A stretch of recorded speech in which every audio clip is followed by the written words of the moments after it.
جلیں گی علم و عمل کی شمع ہدایت النور کے ہی دم سے۔ شروع اللہ کے نام سے جو بہت مہربان نہایت رحم والا ہے۔ آتا ہے کہ جب نبی کریم صلی اللہ علیہ وسلم نے سب سے پہلے دعوت دینا شروع کی لوگوں کو اسلام کی طرف، تو واضح ہے کہ حضرت ابوبکر صدیق رضی اللہ عنہ سب سے پہلے مسلمان ہوئے، اور وہ جیسے ہی مسلمان ہوئے وہ دوسروں کو دعوت دینے لگے اسلام کی طرف، اور جو دوسروں کو دعوت دینے گئے ہیں تو جو لوگ مسلمان ہوئے ان میں حضرت عثمان غنی رضی اللہ عنہ۔ یہاں تک تاریخ کی کتابوں میں لکھا ہے کہ چوتھے نمبر پر اسلام لانے والوں میں بعض تاریخ کی کتابوں میں حضرت عثمان غنی رضی اللہ عنہ کا نام لکھا۔ تو اپنے آپ کو خیر کے لیے پیش کرنا، اب یہ جو پیش کیا ہے اپنے آپ کو، تو بس اسلام لائے ہیں اور مصیبتیں شروع ہو گئیں، اور جو ہے طرح طرح کی تکلیفیں شروع ہو گئیں۔ لیکن طرح طرح کی تکلیفوں میں اور مصیبتوں میں کھڑے کس کے ساتھ ہے؟ نبی کریم صلی اللہ علیہ وسلم کے ساتھ۔ تو جب آدمی اپنے آپ کو خیر کے لیے پیش کرتا ہے تو ایسا نہیں ہے کہ بس میں نے اپنے آپ کو خیر کے لیے پیش کیا اور میں خیر کا ذریعہ بن گیا، نہیں، اللہ رب العزت آزمائشیں لاتے ہیں،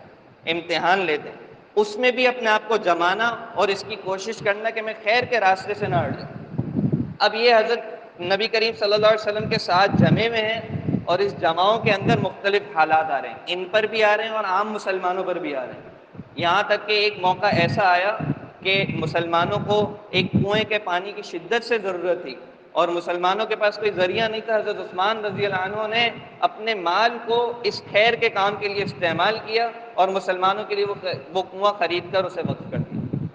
حضرت عثمان غنی رضی اللہ عنہ کے عادات کے اندر آتا ہے کہ ہر جمعے کے دن ایک غلام آزاد کرتے تھے، اور کسی جمعے رہ جاتا تو بعد میں اس کی قضا کرتے تھے۔ حالانکہ شریعت نے اس کی قضا لازم نہیں کی ہے، لیکن اپنے آپ کو خیر سے جوڑنے کے لیے ہمارے بزرگ بھی کہتے ہیں کہ آدمی اپنے اوپر کوئی ایسا نیکی کا کام اپنے دل کے اندر جو ہے وہ سوچے کہ اپنے اوپر لازم کر لے، اور اس پر جو ہے وہ دوام کرے، اس دوام کی وجہ سے اللہ رب العزت اس کی زندگی میں برکات دیں گے۔ تو حضرت عثمان غنی رضی اللہ عنہ خیر کے کام کا ذریعہ بنے۔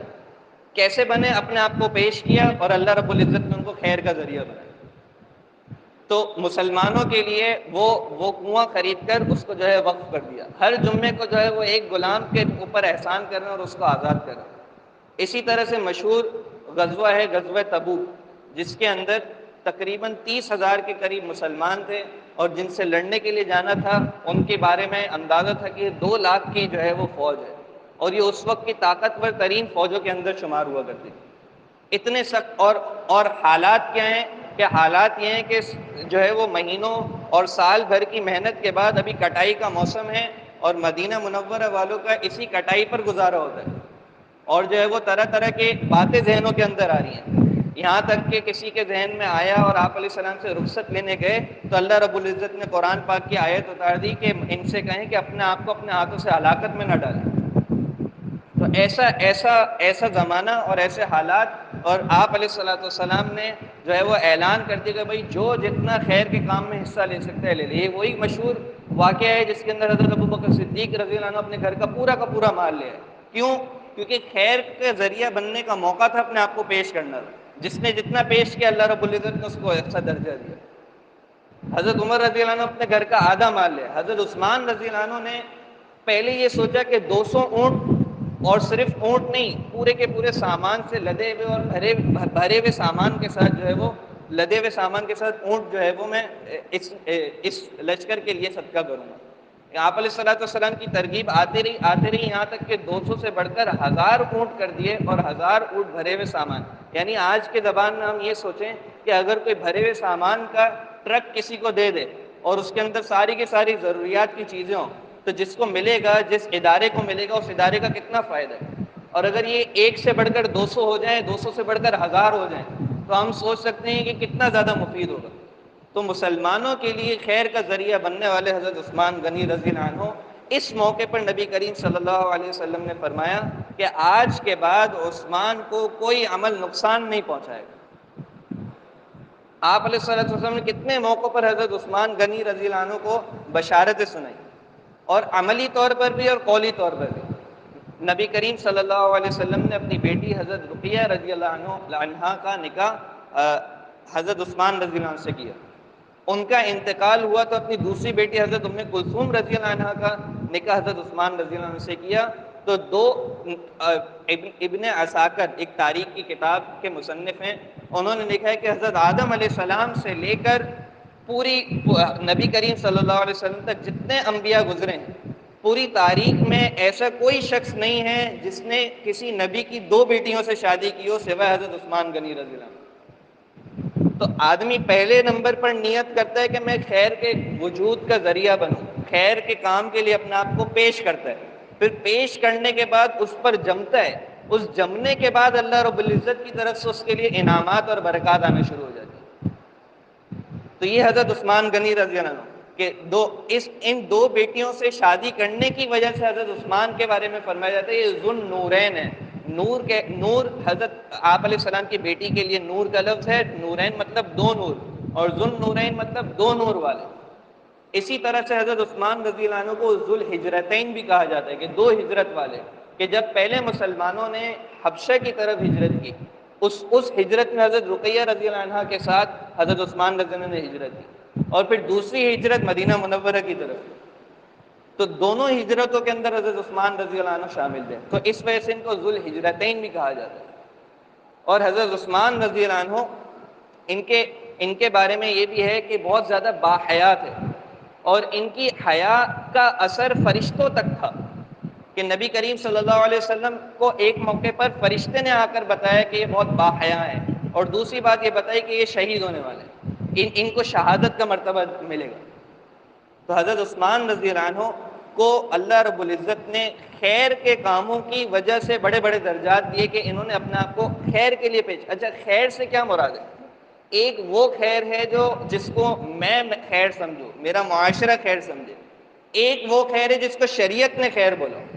ایک وہ عزت ہے جس کو میں عزت سمجھتا ہوں کہ یہ معاشرے میں عزت والا ہے، یہ معاشرے میں عزت والا نہیں ہے، ایک وہ ہے جس کو شریعت کی نگاہ میں عزت بولا جائے۔ اس کی مثال ایسی ہے کہ نبی کریم صلی اللہ علیہ وسلم ایک موقع پر بیٹھے ہوئے ہیں، صحابہ کرام رضی اللہ عنہم بیٹھے ہوئے ہیں، اور آپ علیہ الصلوۃ والسلام کے صحابہ کے مجمع کے سامنے سے ایک شخص گزرتا ہے۔ آپ علیہ السلام فرماتے ہیں اس کے بارے میں تم لوگوں کا کیا خیال ہے؟ صحابہ نے عرض کیا کہ یا رسول اللہ کہ یہ ایک باعزت شخص ہے، اور یہ کوئی بات کہے تو اس کی بات کو سنا جائے، یہ کہیں سفارش کرے تو اس کی سفارش کو قبول کیا جائے، یہ کہیں نکاح کا پیغام بھیجے تو اس کے نکاح کے پیغام کو قبول کیا جائے۔ تھوڑی دیر بعد اسی مجمع کے سامنے سے دوسرا شخص گزرا۔ آپ علیہ الصلوۃ والسلام نے پوچھا کہ اس کے بارے میں کیا خیال ہے؟ فرمایا یا رسول اللہ ایک عام سا آدمی ہے، کہیں بات کرے تو بات بھی نہ سنی جائے، کہیں سفارش کرے تو سفارش بھی نہ قبول کی جائے، کہیں نکاح کا پیغام بھیجے تو نکاح کا پیغام بھی نہ قبول ہو۔ یہ معاشرے کی عزت کا معاملہ تھا جو آپ علیہ السلام نے صحابہ سے پوچھ کر سامنے لائے اور حدیث کی شکل میں امت تک پہنچا۔ اس سے بڑھ کر اس عزت کی بات آ رہی ہے حدیث میں جو اللہ اور اللہ کے رسول کے نزدیک عزت ہے۔ آپ علیہ السلام نے کیا فرمایا؟ آپ علیہ الصلوۃ والسلام نے فرمایا کہ اگر پہلے شخص سے پوری کی پوری دنیا بھر جائے، یعنی پوری کی پوری دنیا کے اندر پہلے شخص جیسے عزت دار لوگ ہو جائیں، تو اتنے سارے عزت دار لوگوں کے مقابلے میں اللہ کے نزدیک زیادہ عزت والا وہ دوسرا شخص ہے جو تمہارے نزدیک عزت والا نہیں ہے۔ تو عزت اور ذلت ایک وہ ہے جو معاشرے کے اندر ہے جس کو ہم سمجھ رہے ہیں، اور ایک وہ ہے جو اللہ اور اللہ کے رسول بتا رہے ہیں۔ اگر تو ایسی عزت ہے کہ معاشرے میں بھی عزت ہے اور قرآن اور حدیث کی روشنی کے اندر بھی وہ باعزت ہے، وہ شخص فرائض کی پابندی کر رہا ہے، وہ شخص گناہوں سے بچ رہا ہے، وہ شخص خیر کے کاموں سے جڑا ہوا ہے، وہ شخص شر کے کاموں سے بچ رہا ہے، دوسروں کو شر پر لانے کا ذریعہ نہیں بن رہا، پھر تو یہ وہ والی بات ہو گئی کہ ربنا آتنا فی الدنیا حسنہ وفی الآخرۃ حسنہ، کہ دنیاوی اعتبار سے بھی خیر پر ہے، آخرت کے اعتبار سے بھی خیر پر ہے، یہ تو نور علی نور ہے۔ لیکن اگر ایک شخص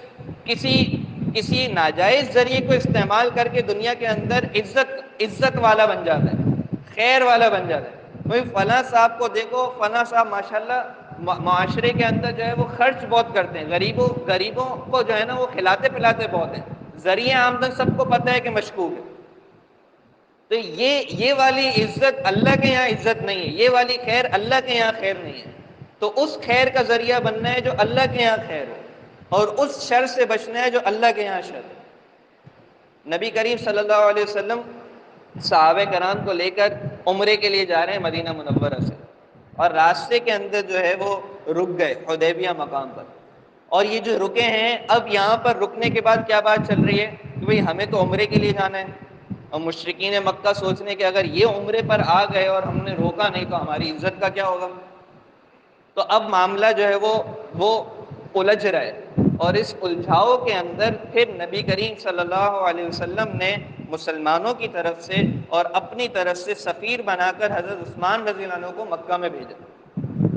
حضرت عثمان رضی اللہ عنہ اب خیر اب ایک اور درس اس میں کہ حضرت عثمان رضی اللہ عنہ جب مکہ پہنچے ہیں مذاکرات کے لیے،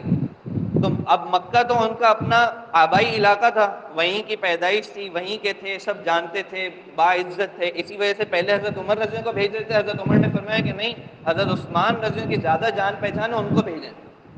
تو حضرت عثمان رضی اللہ عنہ کو بھیجا۔ تو اب جب حضرت عثمان رضی اللہ عنہ مکہ پہنچے ہیں تو مکہ والوں نے کہا کہ آپ تو مکہ آ ہی گئے، آپ ہی طواف کعبہ کر لیں۔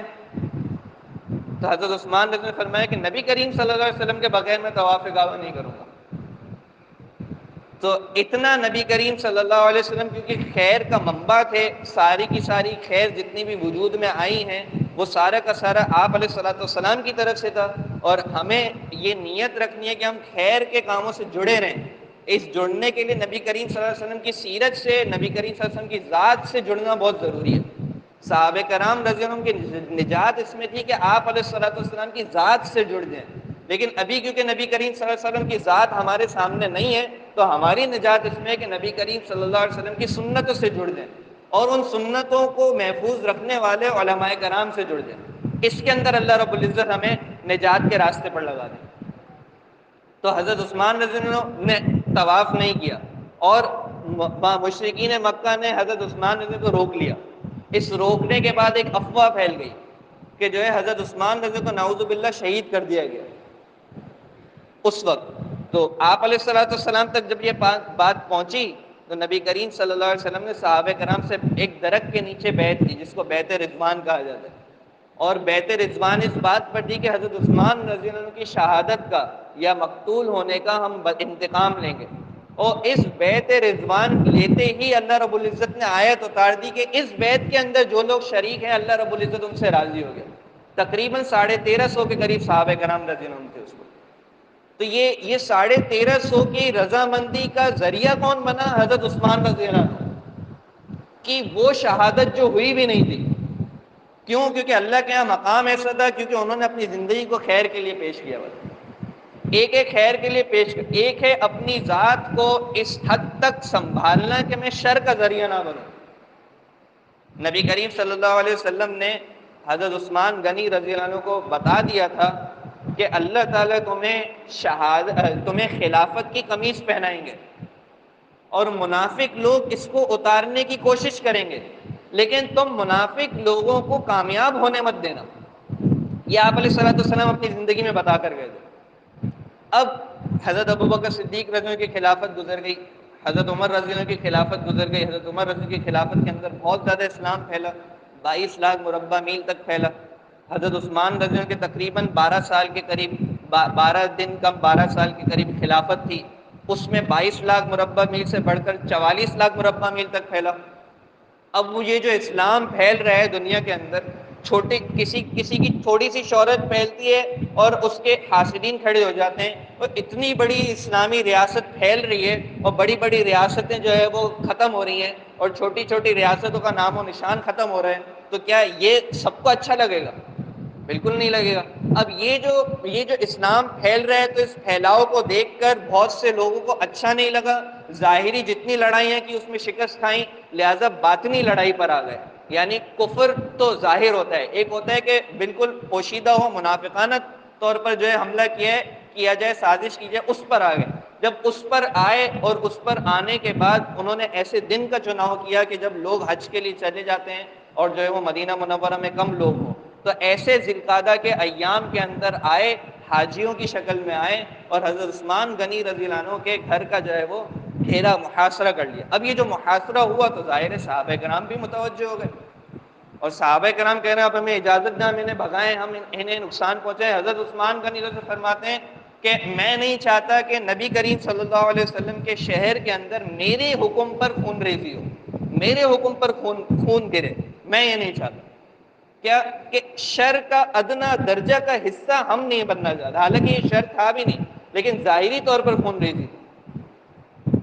تو حضرت عثمان رضی اللہ عنہ نے اتنا صبر کیا، ان کا پانی روکا گیا، کھانا روکا گیا، بھوک کے عالم میں تھے، روزے کی حالت میں تھے، اس حالت میں شہادت تو قبول کر لی، لیکن کسی بھی طرح سے ظاہری طور پر بھی شر کا ذریعہ بننا قبول نہیں۔ تو یہ حضرت عثمان غنی رضی اللہ عنہ کی زندگی ہے جو ہمیں یہ پیغام سکھا رہی ہے کہ سب سے پہلی نیت یہ کرنی ہے کہ اللہ تعالیٰ مجھے خیر کا ذریعہ بنائے، شر کا ذریعہ نہ بنائے۔ اس نیت کے بعد قدم اٹھانا ہے کہ خیر والوں کے ساتھ جڑ جانا، شر والوں سے ہٹ جانا، اپنے معمولات کو دیکھنا، اپنی مجالس کو دیکھنا، اپنی دوستی یاری کو دیکھنا، اپنے ادارے کو دیکھنا کہ کہاں پر مجھے خیر سے جوڑا جا رہا ہے اس کو مضبوطی سے پکڑ لینا، اور جہاں پر میرا دینی نقصان ہو رہا ہے اس سے جس طرح ہو سکے طریقے سے دور ہٹ جانا۔ ایک تو یہ، اور ایک ہے کہ شر کا آدمی اتنا زیادہ، یہ تو سارا ہو گیا خیر سے جڑنا، شر سے بچنا۔ ایک ہے کہ آدمی اس کی فکر ہی نہ کرے اور شر سے جڑ جائے، اور شر سے ایسا جڑے کہ کسی چیز کی پرواہ نہ کرے۔ تو اللہ رب العزت اس عمل سے، اس نیت سے، ان جذبات سے ہمیں محفوظ فرمائے، کیونکہ یہ جذبات ایسے ہوتے ہیں جو آدمی کی زندگی بھی تباہ کرتی ہے، آدمی دوسروں کی زندگی تباہ کرنے کا ذریعہ بنتا ہے، اور اس کا خاتمہ بالخیر بھی نہیں ہوتا۔ اور اس کی ایک واضح شکل جو آج کے زمانے میں، آج کے دن میں سمجھنا بہت زیادہ ضروری ہے، وہ ہے زبان کی بنیاد پر، لسان کی بنیاد پر اور رنگ کی بنیاد پر دین کی باتوں کو پیچھے کرنا، اور اپنی قومیت کو اور عصبیت کو دین سے آگے کرنا، اور اس میں پھر جو جذبات آئیں جیسا آدمی چاہے ویسا کر لے۔ یہ قومیت اور لسانیت، اس شر کو اگر آدمی نے اختیار کیا اور اس کے پیچھے چلا تو احادیث سے معلوم ہوتا ہے کہ اس کا خاتمہ بالخیر نہیں ہوگا، خاتمہ بالشر ہوگا، اور اس کی منزل جہنم ہوگی۔ نبی کریم صلی اللہ علیہ وسلم کے زمانے میں ایک غزوہ ہو رہا تھا، اور اس غزوے کے اندر سارے صحابہ دیکھ رہے ہیں کہ ایک شخص بہت دلیری سے لڑ رہا ہے، اور لڑتے لڑتے بہت سے دشمنوں کو قتل بھی کر رہے ہیں۔ تو ظاہری تو نظر آ رہا ہے کہ بھئی یہ تو مسلمانوں کا فائدہ ہے، اور سب اس کی تعریف بھی کر، یہاں تک کہ صحابہ کرام کی زبان پر اس کی تعریف آنا شروع ہوئی۔ تو آپ علیہ الصلوۃ والسلام نے فرمایا یہ جہنمی ہے۔ اب ظاہری طور پر وہ خیر کا ذریعہ بن رہا ہے، لیکن شریعت کی نظر میں وہ خیر نہیں ہے۔ اب صحابہ کرام نے جب سنا آپ علیہ السلام کا فرمان کہ یہ جہنمی ہے، ظاہری خیر ہے، اور آپ علیہ السلام فرمانے کے جہنمی ہے یعنی کہ یہ شر ہے، تو اب یہ معاملہ کیا ہے، اس کو سلجھانے کے لیے ایک صحابی اس شخص کے پیچھے پیچھے لگ گئے کہ میں دیکھتا ہوں اس کا معاملہ کہاں تک پہنچتا ہے۔ سارا جو ہے وہ بہادری سے لڑا اور سب کچھ ہوا، اور آخر کے اندر اس نے اپنے آپ کو قتل کر دیا، خودکشی کر کے مر گیا۔ نبی کریم صلی اللہ علیہ وسلم سے جب اس کی تفصیل پوچھی گئی تو آپ علیہ الصلوۃ والسلام نے فرمایا کہ یہ دین کے جذبے سے نہیں، یہ قومیت کے جذبے سے لڑ رہا تھا۔ قومیت کے جذبے سے لڑنے کی وجہ سے ظاہری خیر بھی پھیل رہی ہو، آپ علیہ السلام نے اس کو جہنمی کہا ہے۔ اور اگر کوئی قومیت کے جذبے سے لڑے اور لڑنے کے بعد اپنی طاقت کا استعمال کرے، اور اس حد تک استعمال کرے کہ دوسروں کو نقصان پہنچ جائے، تو اس کا کیا حال ہوگا؟ تو اللہ رب العزت نے ہمیں جو زندگی دی ہے اس میں ہمیں یہ ذہن رکھنا ہے کہ یا اللہ ہماری زندگی کو خیر کا ذریعہ بنا اور شر کا ذریعہ نہ بنا، بلکہ شر کے لیے تالا بنا، اور وہ والی خیر جو شریعت کی نظر میں خیر ہے، اللہ اور اللہ کے رسول کی نظر میں خیر ہے، اور اس شر سے بچنا ہے جو اللہ اور اللہ کے رسول کی نظر میں شر ہے۔ اللہ رب العزت ہم سب کو ان تمام باتوں پر عمل کرنے کی توفیق عطا فرمائے۔ وآخر دعوانا الحمدللہ رب